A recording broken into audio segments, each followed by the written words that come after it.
परभणी जिल्हा मध्यवर्ती सहकारी बँकेच्या अध्यक्षपदी भाजपचे ज्येष्ठ नेते तथा माजी आमदार रामप्रसाद बोर्डीकर यांची बिनविरोध निवड दिनांक 3 ऑगस्ट रोजी झाली असून अध्यक्षपदासाठी त्यांचा एकमेव अर्ज वैध ठरला, तर उपाध्यक्षपदी राजेश पाटील गोरेगावकर यांची बिनविरोध निवड झाली।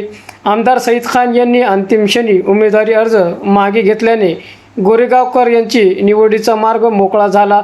निवडणूक निर्णय अधिकाऱ्यांनी निकाल जाहीर करताच या ठिकाणी आमदार रामप्रसाद बोर्डीकर यांच्या समर्थकांनी एकच जल्लोष साजरा केला।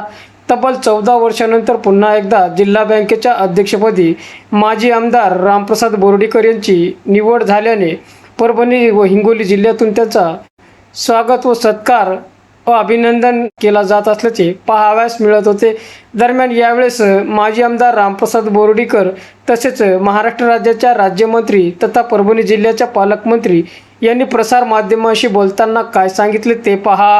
या निवडणुकीमध्ये आपल्या जिल्ह्याच्या पालकमंत्री बँकेच्या निवडणुकीमध्ये कशा पद्धतीनं गेलं पाहिजे त्यावर चर्चा माझ्याबरोबर झाली आणि यामध्ये मग आमदार साहेब, आमदार राजेशजी विटेकर साहेब, आमदार भुटकुळे साहेब, आमदार नवघरे साहेब, आमदार राहुल पाटील जिल्ह्याच्या आपण हा सगळा गोंधळ कमी केला पाहिजे आणि बँकेला आता बँकेचं काय हे काही मला आज बऱ्याच दिवसापासून जरा बाहेर असल्यामुळे त्याची जाणीव नाही, परंतु सगळ्या हिताच्या दृष्टिकोनातून आपण एकत्र विचार केला पाहिजे। यापुढं एकत्र विचारानं पुढे चाललं पाहिजे असा एकमुखी निर्णय आमच्या सगळ्यांचा झाला आणि त्यांनीच हे आमचे अध्यक्ष आणि उपाध्यक्षाचे नाव फायनल केलेत। हे करणारे तेच आहेत। आम्हाला फक्त माहीत बी नव्हतं यांच्या बैठका केव्हा झाल्या, यांचा विचार केव्हा झाला, पण या 2 दिवसामध्ये मला सांगितले की तुम्ही कोणतीही भूमिका घ्यायची नाही, आम्ही सांगितलेल्या भूमिकेवरच पुढे चालायचं। ह्या सगळ्या गोष्टीचं या सगळ्यांच्या निर्णयामुळं आज मी अध्यक्ष आणि राजेश गोरेगावकर हा उपाध्यक्ष झाला।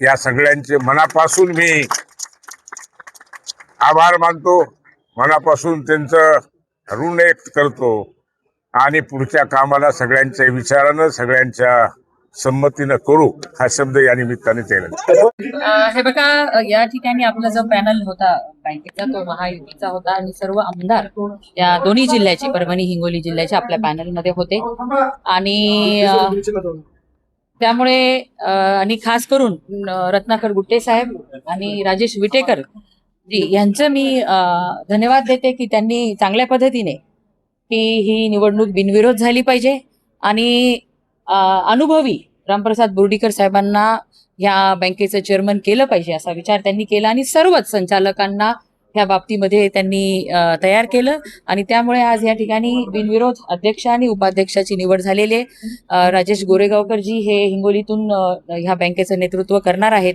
आणि मला अपेक्षा आहे की परभणी हिंगोली जिल्ह्यातील शेतकऱ्यांच्या हिताचे निर्णय आपल्या दोन्ही जिल्ह्यांमध्ये चांगल्या पद्धतीने सहकारी संस्था वाढल्या पाहिजे, सहकाराचं चळवळ वाढली पाहिजे, यासाठी सर्वच संचालक मंडळ सकारात्मक आहे आणि चांगल्या उद्योजक घडवावेत, तरुण महिला यांना उद्योग या ठिकाणी करता यावा, शेतकऱ्यांचं हित जोपासता यावं। जे या बँकेचे सभासद आहेत, जेवढ्या पतसंस्था आहेत, जेवढ्या संस्था आहेत, त्या सगळ्यांच्या कल्याणासाठी यापुढे आम्ही सर्वजण मिळून काम करणार आहोत।